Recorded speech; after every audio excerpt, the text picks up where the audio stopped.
बिस्मिल्लाहिर्रहमानिर्रहीम। अस्सलाम वालेकुम स्टूडेंट्स। जी बेटा, हमारा सेकंड ईयर में 2.6 यानी सेकंड चैप्टर कंटिन्यू है, जिसमें हम 2.6 पे पहुंच चुके हैं। हमारा टॉपिक क्या है सिक्स चैप्टर 2.6 में? इसमें मेनली दो टॉपिक्स हैं।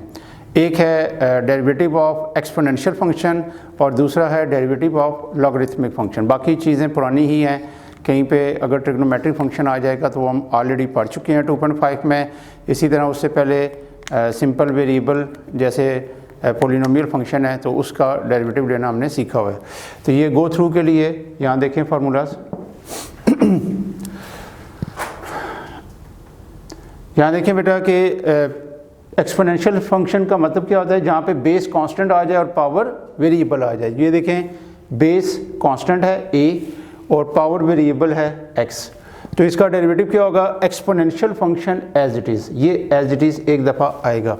फिर नेचुरल लॉग ऑफ बेस, ये दो चीज़ें फिक्स हैं।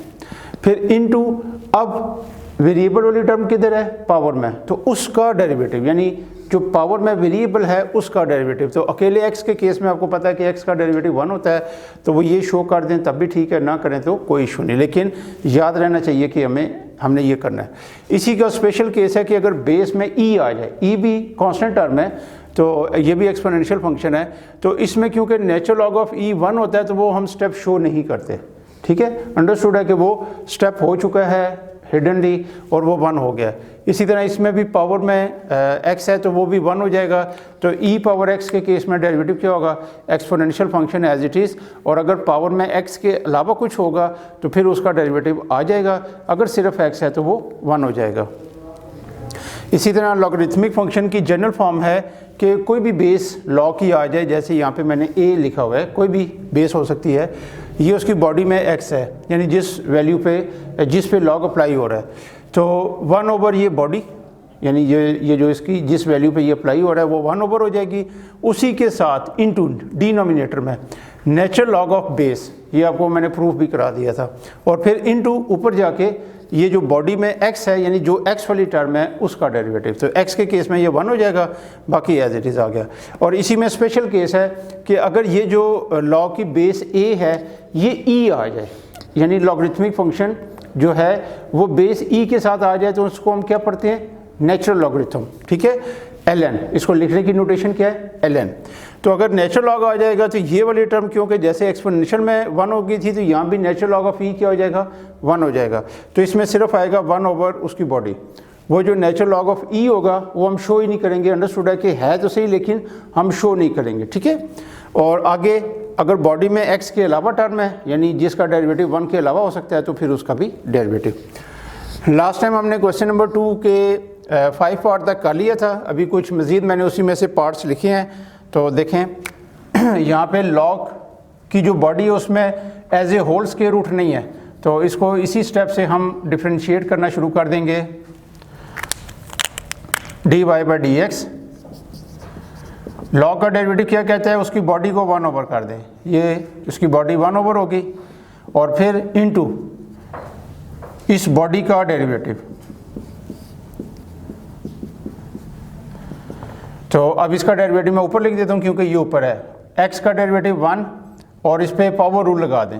पावर शुरू में, बेस एज इट इज़, और पावर में से एक कम आ गया। ठीक है, ये पावर रूल का पहला स्टेप हो गया। इनटू अब इसकी बेस का डेरिवेटिव, x स्क्वायर से 2x और 1 का 0, divided by x plus square root of x square plus 1। इसको मैं फ़िलहाल एज ए होल बाहर निकाल देता हूँ ताकि ये वाली टर्म्स आपस में सॉल्व होती हुई ज़रा इजीली नज़र आ जाएं। यहाँ से ये वाला 2 आप इस 2 के साथ कैंसिल कर दें, ये x शुरू में आ जाएगा 1 plus x square plus 1 raise to the power -1/2। अब इसको नीचे ले जाएं, 1 plus x over square root of x square plus 1। LCM,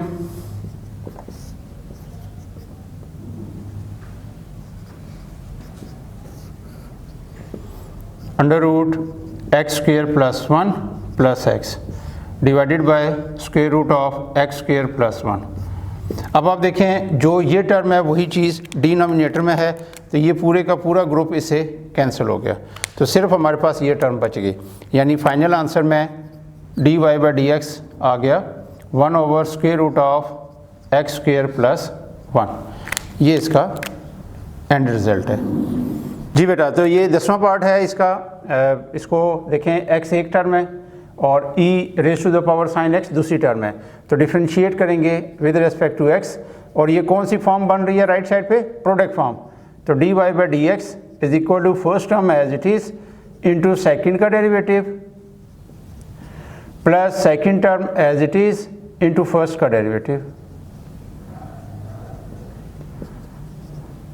अब e एज इट इज़ आ गया और पावर में देखें कौन है, साइन x है, तो साइन का डेरिवेटिव बेशक डायरेक्ट ले लें cos x, और आगे एंगल x है तो एंगल का डेरिवेटिव .1 में शो कर रहा हूँ ताकि आपको स्टेप याद रहें कि पहले exponential function as it is, फिर पावर का डेरिवेटिव। पावर में कौन था, ट्रिग्नोमेट्रिक फंक्शन था, तो इसका कह लें कि डेरिवेटिव आ गया साइन का cos x, और फिर एंगल का 1 आ गया प्लस e⁻ sin x, और इधर से x 1 हो गया। यहाँ से बस e⁻ sin x आप कॉमन ले लें, तो ये बच गया x cos x + 1। ठीक है जी, बस इससे ज़्यादा इसने सॉल्व नहीं होना, तो यही इसका फाइनल आंसर है।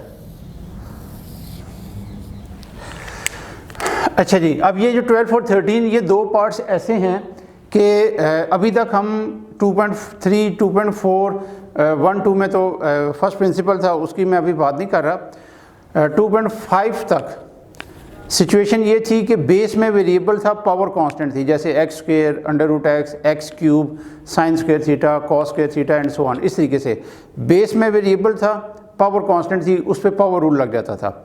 फिर 2.6 में हमने देखा कि एक्सपोनेंशियल फंक्शन है, यानी अब बेस कांस्टेंट हो गई है, पावर वेरिएबल हो गया, तो वो आपके सामने अभी जैसे मैंने एक क्वेश्चन किया है इसमें भी वो एक्सपोनेंशियल फंक्शन आ रहा है। अब ये थर्ड सिचुएशन है कि जिसमें बेस में भी वेरिएबल है, पावर में भी वेरिएबल है। ऐसे फंक्शन को लॉगरिथमिक फंक्शन कहते हैं। क्या कहते हैं, लॉगरिथमिक फंक्शन। ठीक है, क्योंकि इसके ऊपर अभी लॉग अप्लाई होगा, इस पर ना तो पावर रूल लग सकता है ना ही एक्सपोनेंशियल फंक्शन लगेगा, बल्कि इस पावर को पहले हम नीचे उतारेंगे। उसके लिए हम यहाँ पे स्टेप करेंगे taking log on both side, तो ये आ जाएगा log y। अब पावर शुरू में आ गई, log ऑफ बेस आ गई, तो ये अब वो बेस में भी वेरिएबल, पावर में भी वेरिएबल वाली सिचुएशन से निकल आया है। अब ये x एक टर्म है और natural log of x + 1 second term है, तो ये राइट साइड पे प्रोडक्ट टर्म आ गई। Differentiate with respect to x, log y क्या होगा 1/y, फिर y से dy by d x equal to first term as it is, second का derivative plus second term as it is और first का derivative. ये y इधर cross multiply कर दें, y इधर आके ऊपर आ जाएगा, इधर आ गया x, ये शुरू वाला। अब log x + 1, log का डेरिवेटिव क्या कहता है, जो उसकी बॉडी है उसको 1 कर दें, यानी 1/x + 1, फिर आगे इसी बॉडी का डेरिवेटिव होगा। ये भी आप डायरेक्ट कर सकते हैं, कोई इशू नहीं है, आप बेशक इसको एक ही स्टेप में कर लें। Plus natural log of x + 1 into x का डेरिवेटिव 1 हो गया। यहाँ पे y को बैक सब्स्टिट्यूट करें, x + 1 raise to the power x, ये आ गया x/x + 1, यहाँ से x का डेरिवेटिव 1 और 1 का 0, ये आ गया नेचुरल log ऑफ x + 1। ठीक है, तो ये 1 बचा, तो ये वही रहा। यहाँ तक भी आंसर ठीक है, नहीं तो ज़्यादा से ज़्यादा एक स्टेप ये हो सकता है कि आप एलसीएम ले लें, ये ऊपर x तो एज इट इज़ आ गया। अब ये जो x + 1 इससे मल्टीप्लाई होगा, तो ये इस x + 1 के साथ नहीं मिलेगा, वो तो लॉग का हिस्सा है और ये इंडिपेंडेंट टर्म है, तो आपने इसको यूँ लिखना है x + 1 into natural log x + 1। ठीक है जी, इस तरह लिखना है। तो ये इसका फाइनल आंसर हमारे पास आ गया।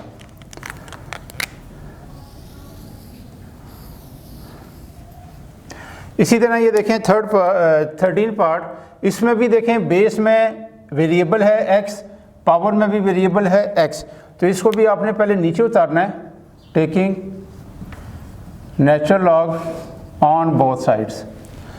तो ये हो जाएगा log of y is equal to power शुरू में log ऑफ बेस यूँ तो ये एक टर्म है और ये सारी की सारी दूसरी टर्म है, ठीक है। तो ये प्रोडक्ट फॉर्म आ गई, differentiate with respect to x। log y का डेरिवेटिव क्या हो गया 1/y, फिर y से dy/dx। यहाँ पे प्रोडक्ट रूल, ये u है ये v है, first term as it is, second का भी डेरिवेटिव होगा plus second term as it is और फर्स्ट का डेरिवेटिव अभी होगा। यहाँ से y को क्रॉस मल्टीप्लाई कर दें, log ऑफ x। अच्छा जी, अब यहाँ देखें, यहाँ पे सबसे पहले ये log है जिसको मैंने अंडरलाइन किया है ये, और जो अगला log है वो उसकी बॉडी का हिस्सा है, यानी log इस वैल्यू पे अप्लाई हो रहा है। तो ये log, इसका डेरिवेटिव ये कहता है कि जो इसकी बॉडी है उसको 1 ओवर कर दें, यानी 1/log ऑफ x इनटू अब इसी बॉडी का डेरिवेटिव u, ठीक है। तो ये देखें ये दोनों सेम है, ये कैंसिल हो जाएंगे, plus log of natural log of x और इधर से 1/x, ठीक है, सिंपल log x है। तो यहाँ पे y की जगह पुट कर दें question natural log of x raise to the power natural log of x। इधर देखें ये तो कैंसिल होकर 1 हो गया, इधर से 1/x आ गया, plus natural log of x इन दोनों, यानी ये as a whole single term है, इसके नीचे लिखें और फाइनल आंसर में एलसीएम लेना चाहते हैं तो ले लें, नहीं तो यहाँ तक भी ये ओके है, कोई इशू नहीं है इसमें, डिवाइडेड बाय x, ठीक है। तो उम्मीद है कि अब आपको ये 12 और 13 जिसमें बेस में भी वेरिएबल होता है, पावर में भी वेरिएबल होता है, उसको डील करना समझ आ गया, ठीक है। तो ये पॉइंट याद रखना है कि अगर बेस में भी वेरिएबल है, पावर में भी वेरिएबल है, तो उस फंक्शन को क्या बोलेंगे, लॉगरिथमिक फंक्शन। अब इसी क्वेश्चन 2 का लास्ट पार्ट है,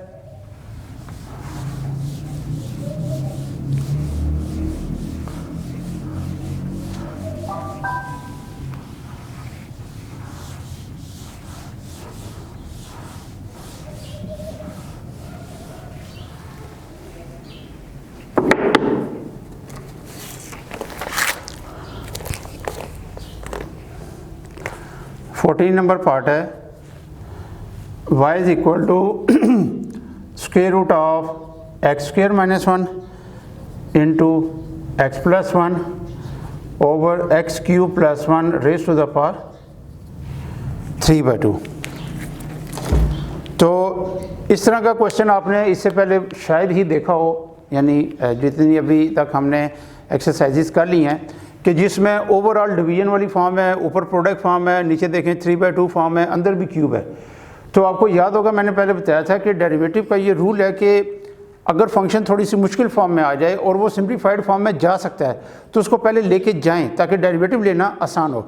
जैसे यहाँ देखें ये एक्स स्क्वायर माइनस 1 है, इसके 2 फैक्टर बन जाएंगे, ये एक्स क्यूब प्लस 1 है, इस पर ए क्यूब प्लस बी क्यूब का फार्मूला लग सकता है। तो ये पहले आप अप्लाई कर दें, y इज इक्वल टू, इसके जब आप 2 फैक्टर बनाएंगे x minus 1 into X plus 1, तो चलें अभी रूट एज ए होल कर दें, ये x प्लस 1 डिवाइडेड बाय ये A cube plus B cube है, A plus B, A square plus है तो माइनस ए बी और plus B square raise to the power 3/2। अब ये तीनों फैक्टर्स मल्टीप्लाई हो रहे हैं, रूट इसके ऊपर भी है, रूट इसके ऊपर भी है। रूट का मतलब क्या होता है 1/2, तो इसकी 1/2 इधर पावर है, इधर 1 पावर है, दोनों को इकट्ठा करें, x माइनस 1 रूट और इसको लिखें x plus 1 raise to the power 1 power इसकी और हाफ पावर इसकी। ये आपने इसको ये स्टेप लाजमी करना है क्योंकि इसी से इसकी सिम्प्लीफाइड फॉर्म आएगी। यहाँ पे ये दोनों फैक्टर्स मल्टीप्लाई हो रहे हैं तो पावर दोनों के ऊपर अप्लाई हो जाएगी, x प्लस 1 की भी 3/2 power, x square minus X plus 1 इसकी भी पावर 3/2। तो ये देखें 3/2 इसकी पावर आ जाएगी,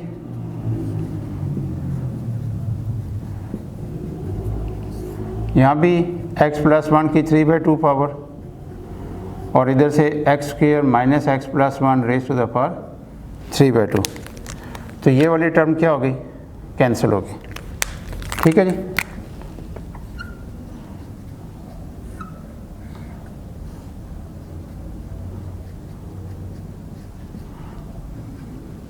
अच्छा अभी भी देखें आल्दो के क्वेश्चन के मुकाबले में ये काफ़ी हद तक सिंप्लीफाइड फॉर्म आ चुकी है कि अब ओवरऑल 2 टर्म्स रह गई हैं डिवीजन के अंदर, डिवीजन फॉर्म में, लेकिन इसका भी रूट है और ये 3/2 पावर यानी क्यूब अलग है और 1/2 अलग पावर है। एक मेथड तो ये है कि इस तरह के जो क्वेश्चन हमने 2.3 में किए थे जिसमें हम होल स्क्वेयरिंग बोथ साइड करते थे तो रूट ख़त्म हो जाता था, लेकिन अभी मज़ीद उससे भी और आसान आप यूँ कर सकते हैं कि इस पे ना लॉग अप्लाई कर दें। लॉग का फ़ायदा ये होगा कि लॉग का इसके ऊपर डिवीजन रूल लगेगा, तो ये log of first term minus log of second term हो जाएगी, taking log on both side. तो ये आ जाएगा log y equal to log of numerator minus log of denominator. ये लॉग के आगे अगर उसकी बॉडी डिवीजन फॉर्म में हो तो लॉग ऑफ ऊपर वाली टर्म पॉजिटिव के साथ और माइनस लॉग ऑफ डिनोमिनेटर, ये आ जाएगा। अब यहाँ पे अगेन लॉग का ही रूल लगाएं कि इसकी देखें बॉडी की पावर 1/2 है वो शुरू में ले आएँ, तो ये आ जाएगा 1/2 लॉग x माइनस 1, इधर से 3/2 log x square minus x plus 1। अब इस पर अप्लाई कर दें फार्मूला डेरिवेटिव का, differentiate with respect to x। तो लॉग y क्या हो गया 1/y, फिर y से dy/dx, 1/2 छोड़ दें, लॉग का डेरिवेटिव 1/x माइनस 1, आगे इस बॉडी का डेरिवेटिव ले लें x का 1 और 1 का 0, minus 3/2 into 1/x square minus x plus 1, ये यानी 1/, होगी, और आगे इसी का डेरिवेटिव मैं इसी स्टेप में ले लेता हूँ 2x माइनस 1 और 1 का 0। इस y को उधर क्रॉस मल्टीप्लाई कर दें, ये उधर जाके हो जाएगा y, इधर रह गया 1/2x माइनस 1, इधर रह गया 3 into 2x minus 1 divided by 2 time x square minus x plus 1। अब यहाँ पे y की वैल्यू पुट करनी है, याद रखना है y की ये वाली वैल्यू नहीं, लॉग हमने इस स्टेप पे अप्लाई किया था यहाँ पे, ठीक है, तो ये वैल्यू पुट करनी है। ये भी अगर कर दें तो गलत नहीं होगा, लेकिन वो फिर सिंप्लीफाइड फॉर्म में ये सारे स्टेप शो करने पड़ेंगे और वापस इधर ही पहुँचना पड़ेगा, तो इसलिए बेहतर ये है कि जिस स्टेप पे लॉग अप्लाई हुआ है वो y की वैल्यू पुट करें। √x minus 1 over x square minus x plus 1 3/2, ठीक है जी। आगे इन दोनों का एलसीएम ले लें, 2 time x minus 1 into x square minus x plus 1, ये 2 टाइम x माइनस 1 है तो ये वाला पूरा group x square minus x plus 1 इधर आ जाएगा, आगे लिखा हुआ है माइनस, फिलहाल 3 को अंदर ले जाएं, 6x माइनस 3। अब यहाँ देखें ये 2 टाइम ये वाला फैक्टर है, x माइनस 1 बच गया, उसको यहाँ ले आएँ। यहाँ देखें ये x माइनस 1 की इधर 1 पावर है, ये हाफ पावर है, तो ये हाफ पावर इधर लाके माइनस करना है, और ये दोनों सेम लेवल पे हैं, एक ही लाइन में है, तो इसकी 1 पावर और इसकी 3/2 पावर आपस में ऐड हो जाएंगी। ऊपर आ गया x square minus x plus 1।